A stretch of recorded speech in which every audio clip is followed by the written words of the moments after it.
Bats and vampires are almost ubiquitous in recent cultural memory, to the point where vampire studies scholar J. Gordon Melton asserts bat symbolism to be inseparable from contemporary vampires. However, this relationship appears to be taken at face value in scholarly discourse, since researchers are comfortable describing the existence of such a relationship without critically evaluating why, when, and how the bat assumed its vampiric association. Furthermore, extant literature predicates the bat symbolism upon a long-established dialogue, wherein the animals themselves are considered unholy. This is something which Melton, among others to be discussed, claims originates in overtly negative theological dialogues from the Middle Ages. For example, biologist Jens Riedel blames Christianity specifically, claiming that the bat's association with the devil has been maintained by the Church and obviously has had a strong influence with important negative consequences for bats. In response, this paper attempts to determine how and when bats began to symbolize both vampirism and evil by examining their representations in literary and visual culture beginning in medieval Christendom. To this end, I believe bats were not considered unholy until the proliferation of vampire literature in the late 19th century, and their symbolic nature as infernal, pestilent creatures was retroactively projected onto them, as they also became emblematic of cultural otherness from the Western European perspective. Thus, cultural history has unduly condemned bats as profane, dangerous animals, not merely in the realm of creative expression, but also in scientific discourse. To begin, one must enter this discussion exploring why bats are now the primary animal associated with vampirism, when numerous other real-world animals such as mosquitoes and leeches also gain nourishment from ingesting blood, whereas only 3 species of bats ingest blood compared to over 1,400 species of bats that have various diets. Of course, Bram Stoker exerts tremendous authority by likening the two throughout his novel Dracula, especially when the titular vampire stalks the skies of London in the shape of a large bat. However, the vampire commands all manner of beasts associated with darkness in this novel, namely rats, owls, moths, foxes, and wolves. Nevertheless, bats have haunted the Gothic graveyards and ruins of Western Europe since the 19th century, and they have accompanied vampires ever since. Capitalists have been called vampires by Voltaire, Friedrich Engels, and on numerous occasions by Karl Marx. Consequently, economical critiques of capitalists would visually manifest as bat-winged oppressors in various 19th century publications. An illustration in the October 24th issue of London's Punch magazine in 1885 portrays the Irish National League as a human-faced Irish vampire, while Thomas Nast's skeletal yet obese political vampire looms over the railroad as an emblem of rapid industrialization in New York's Harper Weekly. Curiously, their only vampiric commonality is the presence of dark, membranous wings. Indeed, much of Boylan's assessment focuses on the presence of wings in vampire literature, citing several examples such as Alexander Dumas's 1851 theatrical adaptation of John Polidori's The Vampire, the illusory vampire in Pepopucan in Corsica as part of the Stanley Tales in 1827, and William Kingston's The Vampire, or Pedro Pacheco and the Bruxa, in 1863. However, we see a tendency towards the abstract when these authors comment upon their vampires' wings. For instance, Kingston's vampires bear black wings in their natural form, but they can otherwise shapeshift into bats and owls. Similarly, Dumas offers little more description to Polidori's Lord Ruthven except for his great wings. And finally, the vampire in Pepopucan in Corsica is entirely elusive, existing merely through ventriloquism intended to frighten away an unwanted suitor. The false vampire's detached voice claims to leave bloodstains across the Alps as it flies over them with nondescript wings. With the exception of Kingston, none of the authors recall bats or even bat-like aspects to the vampiric image, and Kingston alone merely mentions bats as one of many bestial forms vampires can occupy. Otherwise, the descriptors of these wings are black, great, and spectral. Minimally, the 19th century vampire is not inherently bat-like, but rather large and shadowy. Specifically regarding wings, Boylan refers to a long-standing tradition in Christian art to differentiate good from evil by portraying devils with bat wings. He correspondingly links the image of Satan to Dracula through bat-like wings, which fits with Stoker's elevation of Dracula as a figure of ultimate evil tantamount to Satan on Earth. Renaissance art historian Simona Cohen emphasizes the relevance of Dante Alighieri in linking bat wings to the ice-imprisoned Satan in the Divine Comedy. Indeed, Satan has been depicted with webbed wings in illuminated manuscripts as early as 1370. By comparing 14th century portrayals of Satan to earlier versions such as the Beatus of Saint Sever from the 11th century, Alighieri's influence becomes clear by virtue of the devil's wings alone, which shift from feathery to membranous. Consequently, devils have been portrayed as having webbed bat-like wings ever since. Art historian Lorenzo Lorenzini reinforces Alighieri's lasting influence by referring to the bat as a foremost guise of Satan, describing bats as preeminently the animal of night and of death. Lorenzini further claims that the bat usurped the owl as classical antiquity symbols of darkness and later symbolized Jews as an unclean race. Regarding the bat's emblematic relationship with Judaism, Veronica Plesch describes its iconographical significance as such. Art historical discourse clearly aligns bat wings with infernal evil and non-Christian otherness, but there is little evidence to suggest that bats evince evil aside from Alighieri's decision to depict Satan with webbed wings. Plesch's interpretations point to a generalized sense of misunderstanding shared by bats and cultural minorities, wherein both beasts and people with uncommon features are construed as malfeasant others. However, this distinction is flawed in that bats were rarely, if ever, considered evil in religious art and literature prior to the 19th century. Early biblical texts refer to bats as impure birds, classifying them in a category of animals unfit for human cohabitation alongside birds such as herons, hoopoes, storks, carrion birds, and raptors. It is worth noting that aside from carrion birds, very few of these birds share the same evil designation as the bat in cultural history. Apart from classifying bats as impure birds, Christian texts are rather passive in that they do not claim the animals have an inherently evil nature. Conversely, as early as the 4th century Common Era, St. Basil the Great describes bats in an outright positive manner, claiming they display a form of communal unity profound in contrast to humanity's private and individualized nature. St. Basil's moralization of the bat expands upon Pliny the Elder's straightforward descriptions from the early 1st century compendium Naturalis Historia, in which he states that the bat is the only flying creature that is milk-bearing and gives live birth rather than laying eggs. These descriptors grace the pages of numerous bestiaries with little variation throughout the medieval era. Bats also appear in medieval material culture, as notably demonstrated by a carving in the Misericord seats in Lincoln Cathedral in England. The Lincoln bat's pleasant features and almost leaf-like wings seem to belie its assumed status as an unholy animal in the eyes of the Church, which is equally refuted by its placement in the choir stalls within the holiest section of the church. Likewise, bats occupy sanctified burial spaces in Europe well into the 18th century, most notably appearing in the Parisian Père Lachaise cemetery. Thus far, the bat seems more than welcome in the sacred spaces of Christianity, calling into question the backlog of critical discourse accusing the Church of harming the image of bats. So what exactly is the source of the purported backlog of Christian defamation?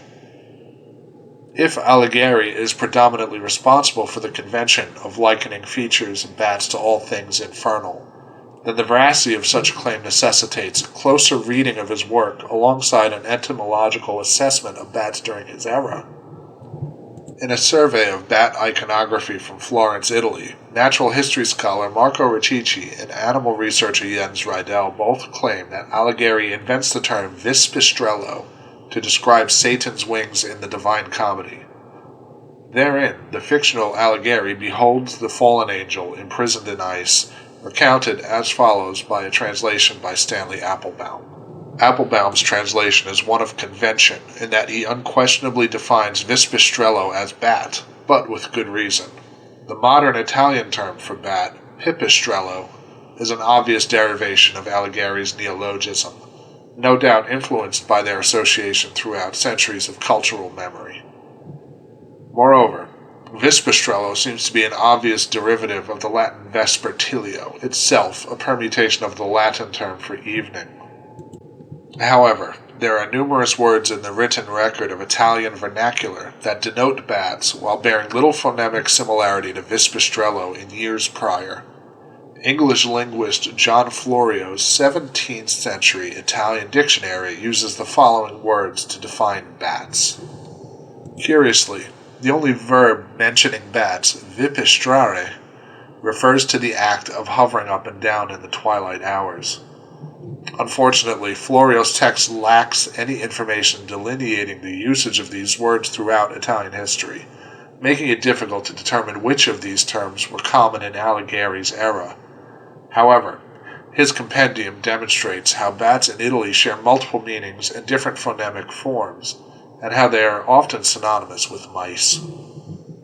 Regardless, the recurrence of vesper as a principal element in the bat's etymology is highly relevant. First and foremost, it effectively welds the bat to the darkness of night by virtue of definition alone. Secondly, it highlights a unique aspect of Italian linguistic history since it is the only Romance language whose word for bat is based on vesper. The Spanish and Portuguese derive murcielago and morcego, respectively, from mus and caecus, Latin terms for mouse and blind. French is not altogether dissimilar in its usage of chauve-souris, derivative of the Latin calvasaurix, bald shrew mouse. This naming convention predates Alighieri's, with the notable example occurring in Marie de France's Fables in 1180. It is worth noting that Fables itself is composed of Aesop's fables retold for a French audience. This suggests a possible linguistic convention linking bats to bald mice beginning in ancient Greece, as Marie de France describes the bat as a bird whose plumage is ravaged, resultant of the creature's duplicitous nature. Why then would Alighieri invent a new word to describe the bat wings associated with Satan? The answer might lie in the linguistics itself. Christopher Livanos portrays the fictional Alighieri's descent into the depths of hell as a conceptually sound expression, evoking the Christian doctrine of formless, insubstantial evil, noting that it cannot exist in its own right, but must instead characterize non-existence. According to Livanos, Alighieri accomplishes this by conceptually distancing the reader from reality, as metaphysical evil accumulates in the book's hellish environment, which is so strong at its base in Satan's ninth circle that language itself becomes inarticulate. Alighieri plays with language by evoking similar phonetic qualities of Latin and Italian Vulgate to blur distinctions between meaning. Consequently, Alighieri's monsters are complex signifiers, balancing the infernal and the divine, wrapped in admonition of sin, evoked through distorted language. Alighieri establishes this degree of semantic mastery in his treatise on Italian linguistics from the early 1300s, De Vulgari Eloquentia, wherein he refutes grammar as an inferior construct compared to vernacular linguistics, thus effectively rejecting the syntax-heavy Greek and Latin as artificial. He posits the natural formation of vernacular language as a distinctly human necessity mandated by individuality, which is responsible for diverse interpretations of signifiers. Essentially, Alighieri's own theory necessitates the creation of neologisms like Vispastrello to effectively communicate ideas appealing to both the rational and perceptive aspects of readers' reception when presenting a new concept, especially in a setting rendered irrational by concentrated unholiness. Vispastrello could signify the poet's creation of a term specific to Satan's wings in absence of an existing descriptor suitable to convey the natural world. Compare the Latin words for evening and lizard, vesper and stilio. Note how each word corresponds closely to the phonemic and semantic qualities of Vispastrello. The compound word evokes the dark, scaly wings of a dragon, an unnatural, non-existent monster otherwise impossible to describe. More importantly, Alighieri robs Satan of any association with the diminutive mouse with whom the bat shares common meaning in Italian vernacular.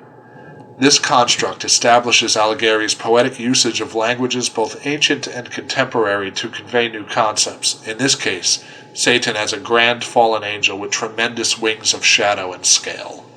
Perhaps then it's the dragon's fault that bats become associated with evil through strange translation of Alighieri's Divine Comedy. Draconic wings thus become the wings of the devil. Dragons and devils have since occupied their own phantasmagoric niches in cultural memory, growing apart symbolically with the passing of centuries and the accrual of meaning. Devils generally remain representations of evil, but the draconic memory of their wings fades as the dragon becomes humanized, and the bat, very real, still flutters in the long shadows cast by those same wings. Curiously enough, history also twisted the historical figure of Vlad Dracula from son of the dragon to the devil in Bram Stoker's novel. By and large, Stoker's Dracula represents an Eastern European otherness that is the antithesis of Victorian English culture. Stoker all but announces this cultural anxiety in his descriptions of Eastern Europeans, noting their superstitious and non-religious customs flourishing in the lawless landscape of Transylvania. Essentially, Dracula threatens England with reverse colonization by infiltrating Victorian society and spreading a cultural form of pestilence by proxy to Transylvanian customs and behaviors. Now, of all the nocturnal animals under the vampire's sway, the bat is most associated with otherness. 19th century expedition and ethnography would only make them closely associated with non-Western countries in Eastern Europe and the Americas. Contemporaneous accounts of Romanian folklore, known to Stoker, claimed that the proximity of certain animals near a freshly dug grave could resurrect the corpse as a vampire. The bat was one such animal. German folklorist Heinrich von Wilasaki describes the fear of bats in Eastern Europe as follows. However, Wilasaki's account is curious because true vampire bats are only located in Central and South America. No blood-drinking bat existed in Europe. This was a common error even among scientists, as described by bat expert Merlin Tuttle, who outlines the erroneous history of identifying vampire bats by noting how early biologists named numerous genii Vampirops and Vampiressa, despite their herbivorous natures. One such example recounts antiquarian Charles Waterton's encounters with false vampire bats in 1891's wanderings in South America. He notes their enormous 26-inch wingspan and proclivity to pick fruit from the trees, which he claimed to be attempts at feeding upon pollinating insects rather than consuming the fruit itself. Instead of direct observation, Waterton's means to identify a vampire bat was to note the leaf-like growth on the bat's nose. Within a decade following Waterton's publication, this vampiric distinction based on the bat's nose had been rectified, as demonstrated by Ernst Haeckel's illustrations. By examining Haeckel's lithograph, we can derive a sense of visual otherness just from the physiological representation of South American bats. Of all the depicted species, only 2 of them dwell outside of the Central and South Americas, the lesser false vampire bat and the greater horseshoe bat. Of those, only the greater horseshoe bat is found in Europe. Considering the 19th century conflation of vampirism in bats with their nasal structure, the greater horseshoe bat's distinctive nose condemns it to vampirism through visual similarity alone. Wilasaki's Eastern European blood drinker may very well have been the insectivorous greater horseshoe bat. This demonstrates how the 19th century bat had been linked to otherness through physical similarities to bats from beyond Western Europe.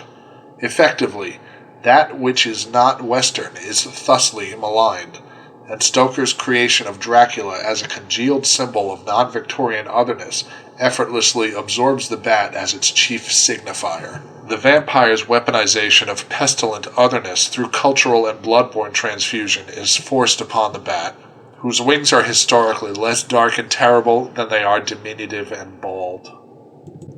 Vampires become adjectival for anything distinctly different and somewhat dangerous, dragging the bat alongside it.